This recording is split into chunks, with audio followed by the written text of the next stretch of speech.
Bonjour à tous et bienvenue sur la Nationale 3, s'adressant aux apprenants du baccalauréat de la section sciences expérimentales, tout en étant valable aux apprenants de la section sport.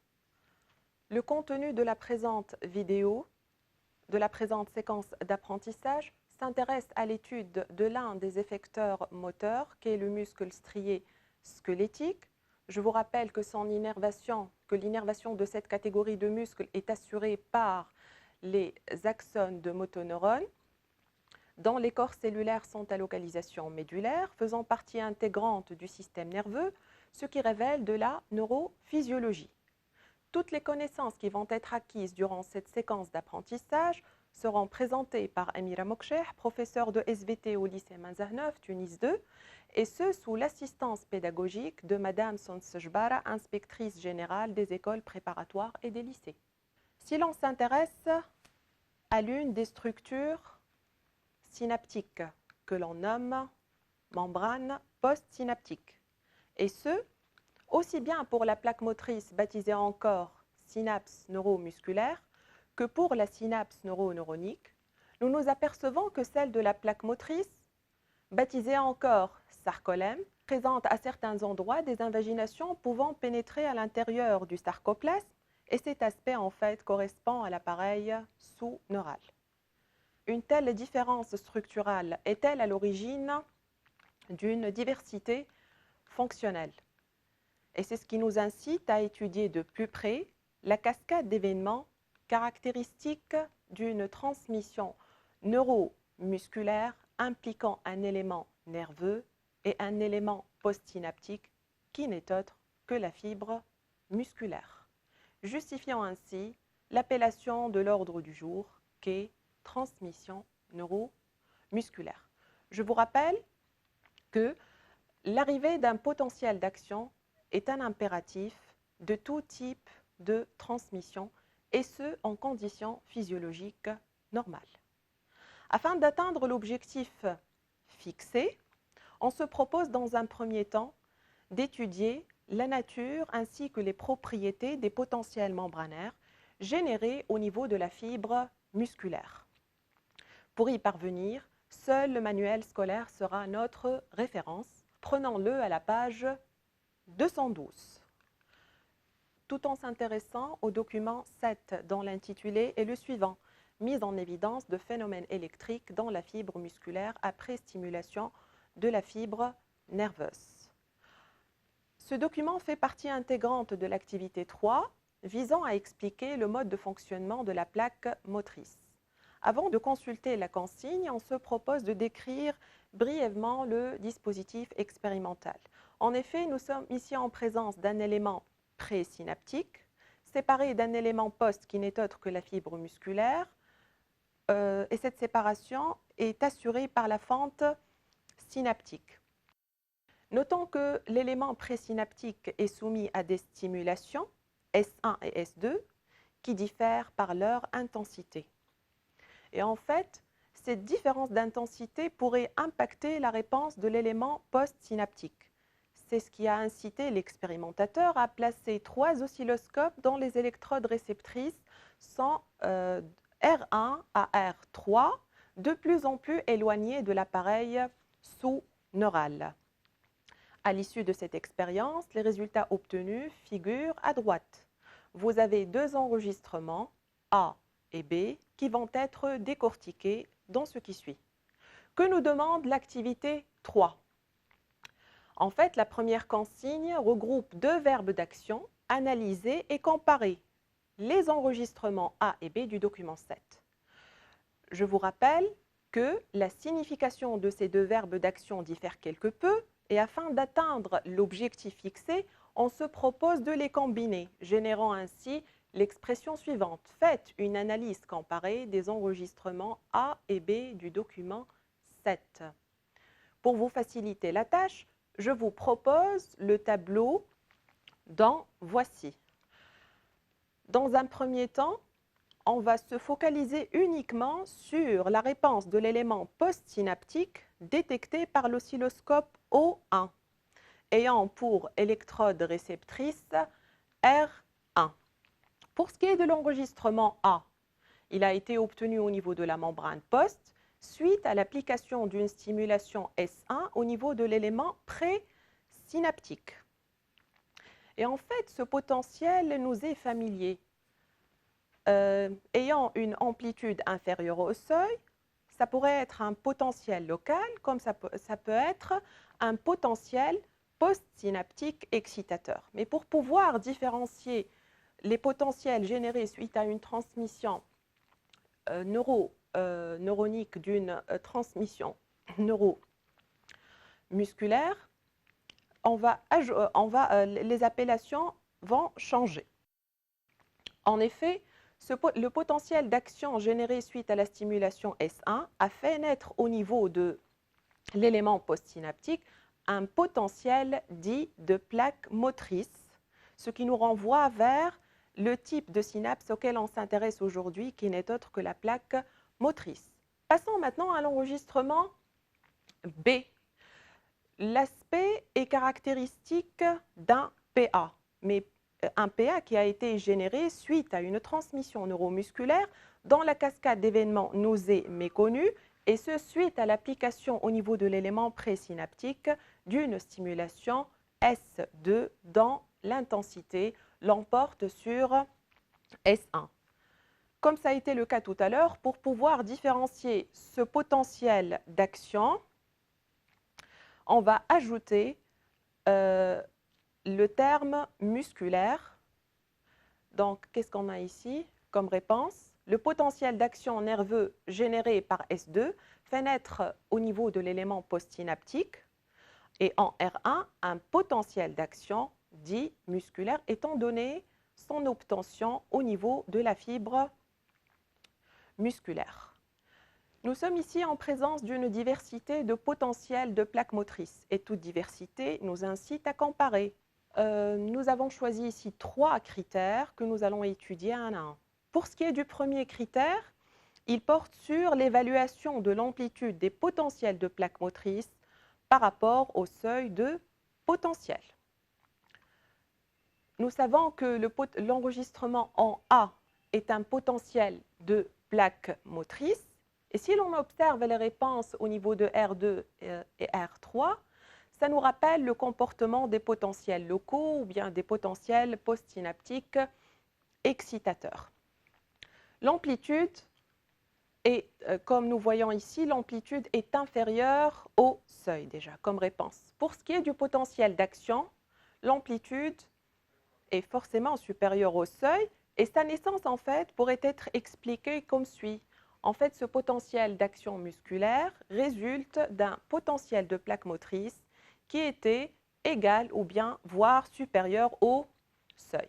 Pour ce qui est du deuxième critère, se rapportant en fait au suivi de cette amplitude entre les deux électrodes réceptrices R1 et R2, nous remarquons une atténuation de l'amplitude, mettant ainsi en évidence la propriété suivante, le potentiel de plaque motrice est non propageable. Pour ce qui est de l'enregistrement B, il avait gardé la même amplitude entre les électrodes R1 et R2. Sur ce, le potentiel d'action musculaire est dit propageable. Arrivons au troisième critère, qui est l'amplitude des potentiels de plaque motrice en R3 comparé à R2. Nous aurons la même réponse, cependant, les expressions qui vont changer, en fait, on va remplacer dans chaque situation R2 par R3 et R1 par R2.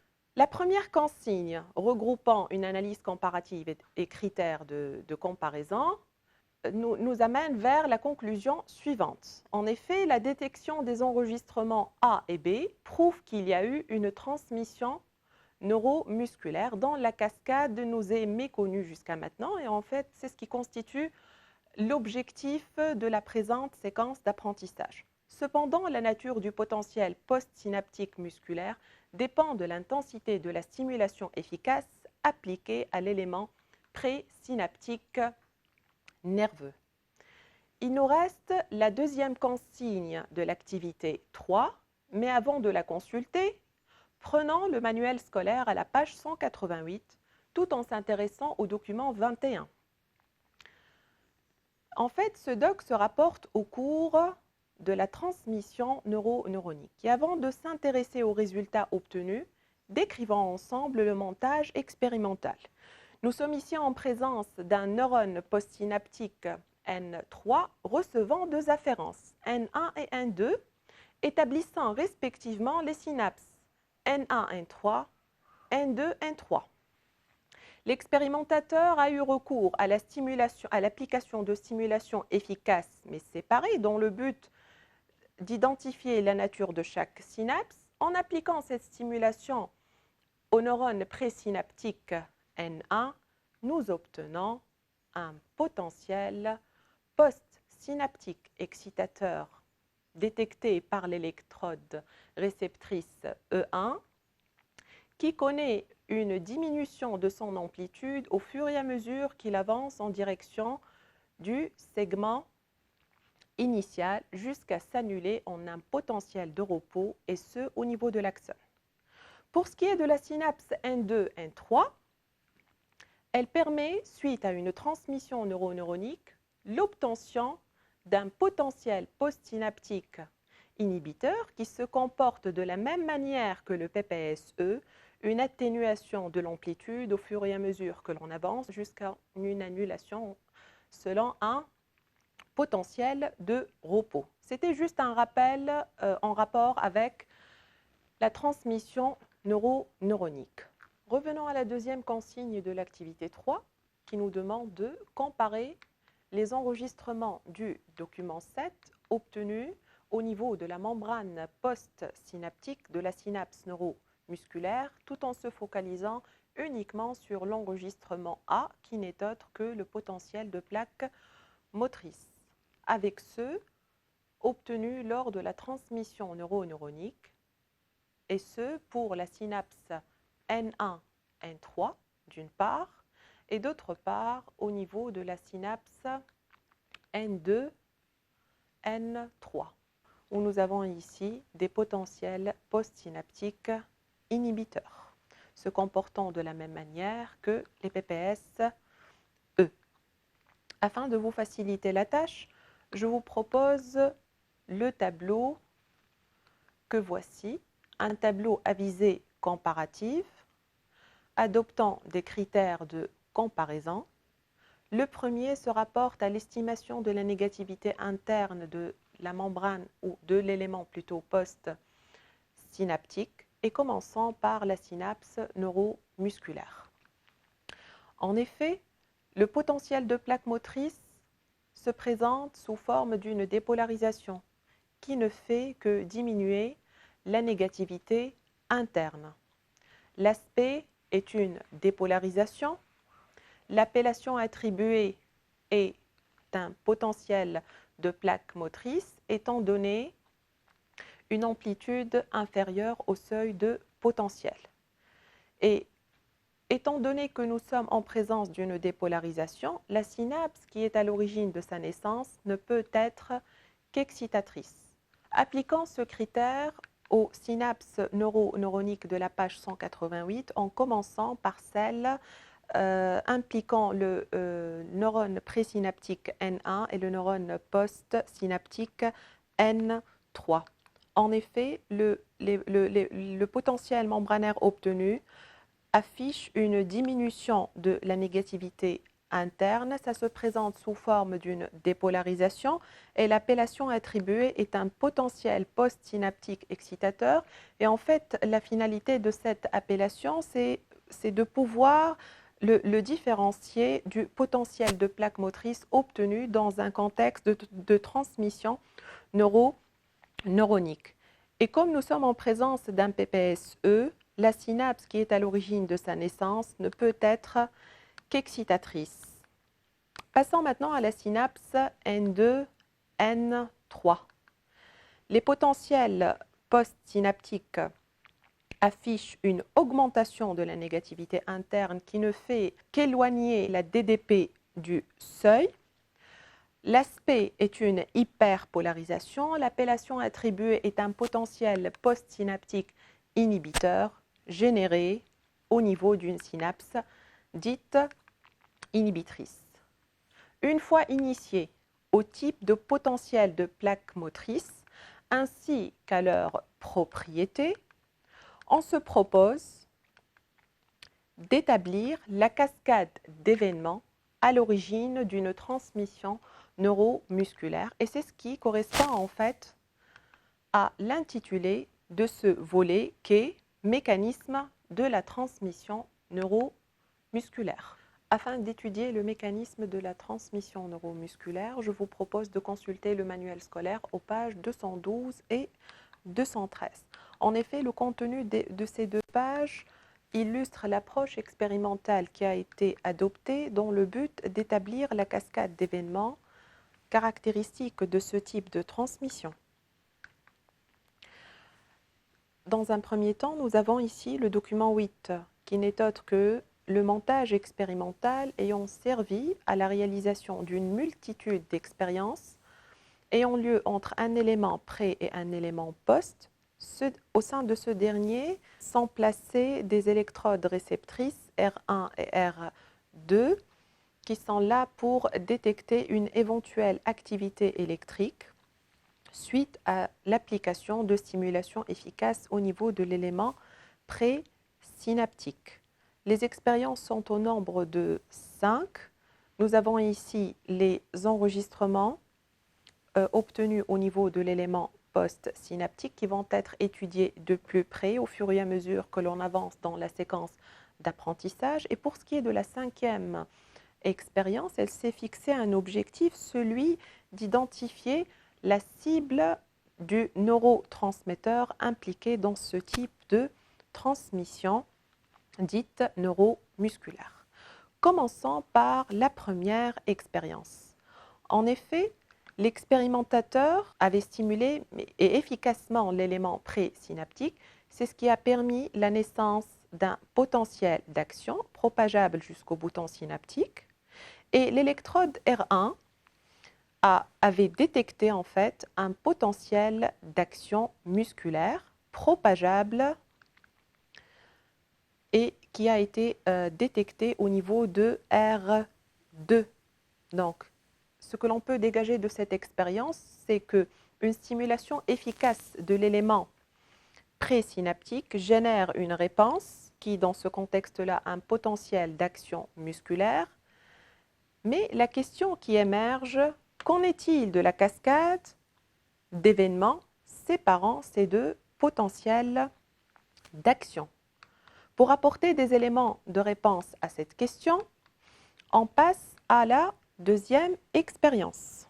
Pour ce qui est de la deuxième expérience, l'expérimentateur avait déposé au niveau de la fente synaptique une goutte G1 du neurotransmetteur qu'est l'acétylcholine. Et les résultats qui ont été obtenus au niveau de l'élément postsynaptique consistent en un potentiel de plaque motrice non propageable. Et la preuve, au niveau de R2, on a un potentiel de repos. En augmentant davantage la concentration du neurotransmetteur, ce qui correspond à la goutte G2, la réponse de l'élément postsynaptique diffère quelque peu. En effet, l'électrode réceptrice R1 enregistre un potentiel d'action musculaire et comme ça a été évoqué tout à l'heure, il est propageable, d'où sa détection en R2. Ce que l'on peut dégager de cette approche expérimentale que la réponse de l'élément postsynaptique est étroitement liée à la concentration du neurotransmetteur libéré au niveau de la fente synaptique. Il en découle la conclusion suivante. Les potentiels postsynaptiques, plus précisément les potentiels de plaque motrice, sont codés en modulation de concentration du neurotransmetteur au niveau de la fente synaptique. Pour ce qui est de la troisième expérience, l'expérimentateur avait déposé au niveau de la fente synaptique de l'ezérine. Je vous rappelle que cette substance a la particularité à s'opposer à l'hydrolyse du neurotransmetteur qu'est l'acétylcholine.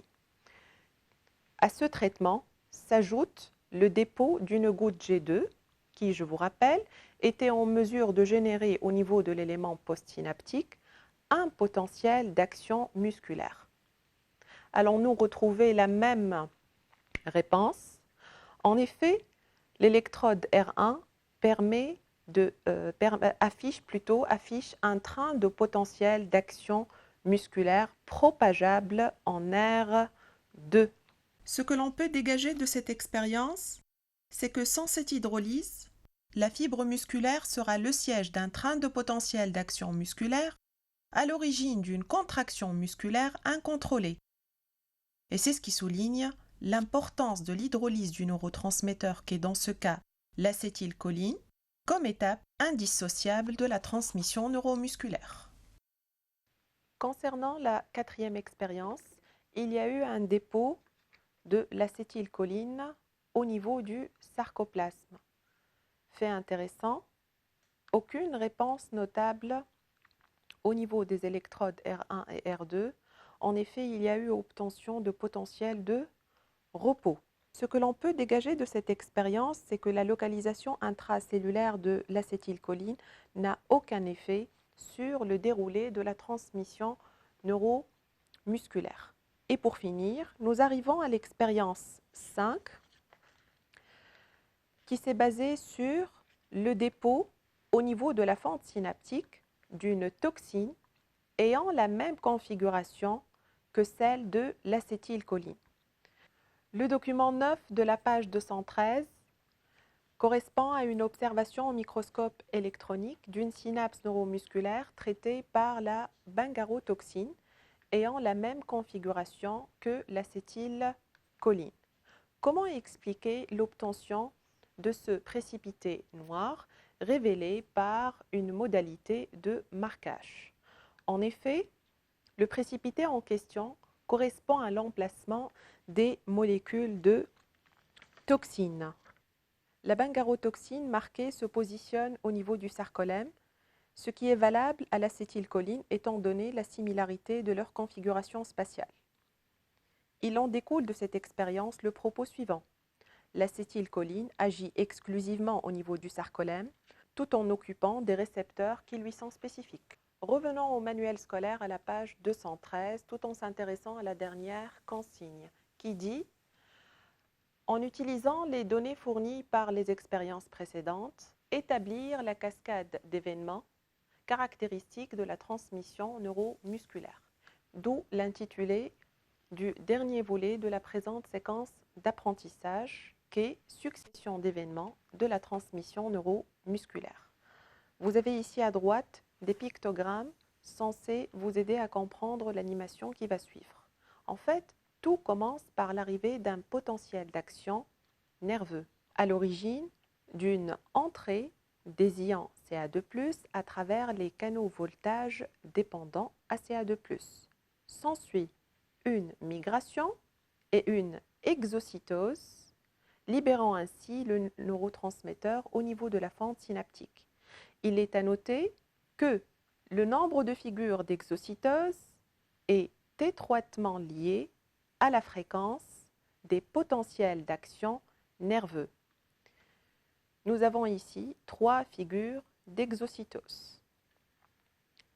Le neurotransmetteur localisé au niveau de la fente synaptique va être fixé au niveau du récepteur qui lui est spécifique, enchâssé au niveau du sarcolème. À l'issue de cette fixation, il va y avoir ouverture des canaux dits chimiodépendants à Na+, s'ensuit une entrée de ces entités ioniques au sein du sarcoplasme et étant donné leur charge positive, nous allons assister à une diminution de la négativité interne qui se manifeste au niveau de l'oscilloscope par un potentiel de plaque motrice. Fait intéressant, ce potentiel était en mesure d'atteindre le seuil et parallèlement à une entrée qui se poursuit, on obtient un potentiel d'action musculaire. Et comme ça a été évoqué précédemment, l'usage de lézérine s'est opposé en fait à l'hydrolyse de l'acétylcholine. C'est ce qui a permis en fait l'obtention d'un train de potentiel d'action à l'origine d'une contraction incontrôlée.